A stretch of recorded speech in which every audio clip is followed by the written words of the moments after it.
Imagine uma ferrovia que custou milhares de vidas, construída no coração da Amazônia, enfrentando doenças mortais, floresta densa e condições inóspitas, e que, no fim, mal foi utilizada. Esse é o legado sombrio da Ferrovia Madeira-Mamoré, um projeto ambicioso que prometia conectar mercados e transformar economias, mas que acabou sendo lembrado como a Ferrovia do Diabo. Por que, afinal, tantos homens sacrificaram suas vidas por um trilho que parecia amaldiçoado desde o início? Ferrovia Madeira-Mamoré, a épica da Ferrovia do Diabo e seu legado. Em pleno coração da Amazônia, esconde-se uma das histórias mais fascinantes e trágicas da engenharia no Brasil, a construção da Ferrovia Madeira-Mamoré. Conhecida por muitos como a Ferrovia do Diabo, este empreendimento ganhou fama não apenas pelos desafios titânicos que enfrentou, mas também pelo enorme custo humano. Ao longo dos séculos XIX e XX, a ideia de conectar as regiões inóspitas da floresta amazônica por trilhos parecia quase impossível, e, de muitas maneiras, essa impossibilidade é o que marcou a saga da Madeira-Mamoré. Neste vídeo, embarcamos numa jornada pela história desse ambicioso projeto, seus obstáculos, as vidas perdidas, e o legado que persiste, muito além dos trilhos enferrujados, para entender como uma obra que jamais alcançou sua promessa original conseguiu gravar seu nome na memória do Brasil e do mundo. O sonho de conquistar a Amazônia. A Ferrovia Madeira-Mamoré surgiu no contexto da expansão do ciclo da borracha no final do século XIX. Naquela época, a borracha era um dos principais recursos naturais do mundo, essencial para o crescente mercado de pneus e outros produtos industriais.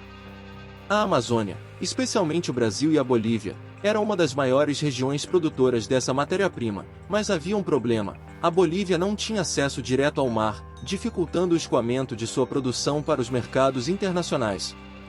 A solução parecia simples: usar os rios da Amazônia como rotas naturais de transporte. Os rios Madeira e Mamoré formavam uma extensa rede navegável que ligava a Bolívia ao rio Amazonas, e por consequência, ao Oceano Atlântico. No entanto, o trajeto estava longe de ser ideal.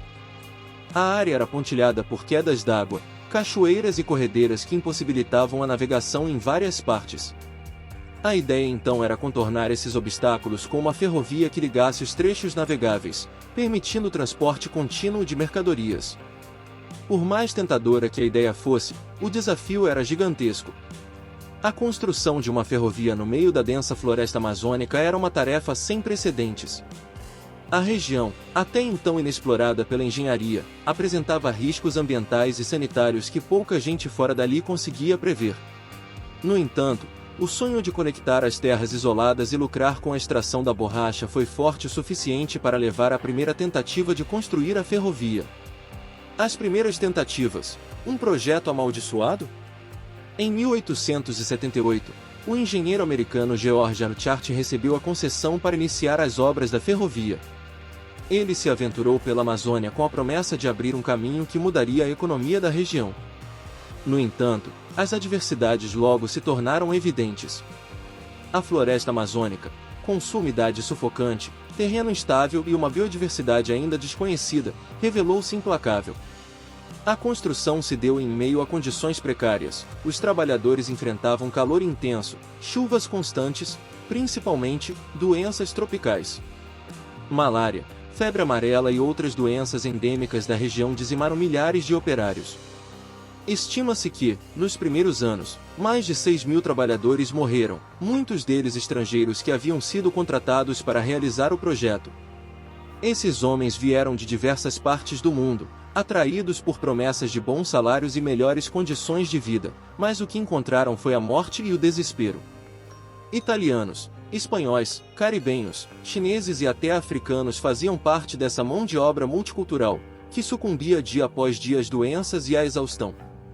Os engenheiros enfrentaram outros desafios. A logística era desastrosa, com suprimentos constantemente interrompidos, e o ambiente hostil corroía rapidamente qualquer avanço. Além disso, o terreno amazônico, cheio de pântanos e florestas densas, tornava o assentamento dos trilhos uma tarefa quase impossível. A combinação de fatores naturais e humanos parecia conspirar contra a ferrovia, que logo foi apelidada de Ferrovia do Diabo, devido ao número crescente de mortos e ao sofrimento incalculável que a sua construção envolvia. Após várias tentativas fracassadas e a perda de investimentos substanciais, o projeto foi interrompido, e a ferrovia permaneceu inacabada por quase 3 décadas. A ideia de domar a Amazônia por meio da engenharia parecia condenada ao fracasso. Retomada e conclusão sob nova direção. Em 1907, a história da Madeira Mamoré tomou um novo rumo. A concessão foi repassada a uma empresa americana, a Madeira Mamoré Railway Company, sob o comando do empresário Percival Farquhar, um dos magnatas mais ambiciosos da época. Farquhar acreditava que, com capital suficiente e uma abordagem mais organizada, seria possível concluir a obra. Ele trouxe para a região equipamentos modernos, incluindo guindastes a vapor e locomotivas importadas, e recrutou uma nova leva de trabalhadores internacionais. Ainda assim, as condições de trabalho continuavam brutais. Os relatos da época são carregados de histórias trágicas de homens que perderam a vida para a malária, ao serem atacados por animais selvagens ou simplesmente por esgotamento físico. A cada quilômetro conquistado, vidas eram ceifadas, reforçando o caráter trágico da empreitada.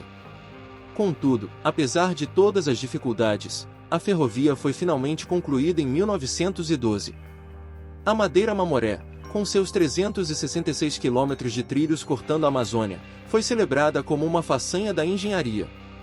Mas, ironicamente, o mundo havia mudado durante o tempo em que a ferrovia esteve em construção. O ciclo da borracha, que motivara toda a obra, estava em declínio. As plantações de borracha da Ásia, introduzidas pelos britânicos, começaram a dominar o mercado mundial, tornando a borracha amazônica menos competitiva. Assim, no momento em que a ferrovia ficou pronta, seu propósito econômico já não tinha a mesma relevância. O legado duradouro da Madeira Mamoré. A história da ferrovia Madeira Mamoré não terminou com sua conclusão. Embora o projeto tenha fracassado em sua promessa inicial de transformar a economia da região, ele deixou um legado profundo e complexo. Em primeiro lugar, a ferrovia representou uma das maiores aventuras de engenharia na América Latina, um esforço colossal que demonstrou tanto o potencial quanto os limites da tecnologia na época. A Madeira Mamoré simboliza a tentativa humana de dominar a natureza em uma escala quase inimaginável, mas também serve como um lembrete dos riscos de subestimar os desafios naturais e humanos envolvidos em tais empreendimentos. Além disso, o projeto revelou as duras realidades do trabalho forçado e das condições degradantes a que milhares de trabalhadores foram submetidos. A ferrovia foi construída à custa de vidas humanas, e o impacto disso ainda ressoa na memória coletiva da região e do país. Muitas famílias perderam seus entes queridos para doenças e acidentes durante a construção, e a ferrovia tornou-se um memorial para essas vidas perdidas.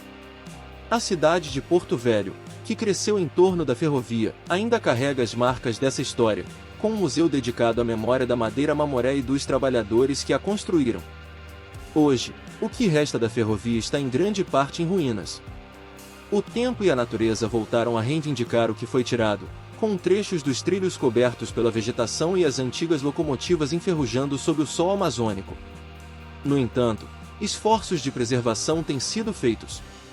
Partes da ferrovia foram restauradas, especialmente na cidade de Porto Velho, onde o turismo histórico atrai visitantes interessados em conhecer essa história fascinante e trágica. A Madeira Mamoré continua sendo um símbolo de resistência e ambição, uma lição sobre os limites do progresso e a necessidade de respeitar os ecossistemas e as vidas humanas envolvidas em qualquer projeto de desenvolvimento. Ela evoca debates contemporâneos sobre a sustentabilidade e a exploração da Amazônia, uma região que, mais de um século após a conclusão da ferrovia, continua sendo alvo de disputas econômicas e ambientais. Conclusão. A história da ferrovia Madeira Mamoré é uma narrativa de contrastes. É a história de um projeto que nasceu de um sonho de progresso e desenvolvimento, mas que se transformou em um pesadelo de sacrifícios humanos e falhas econômicas.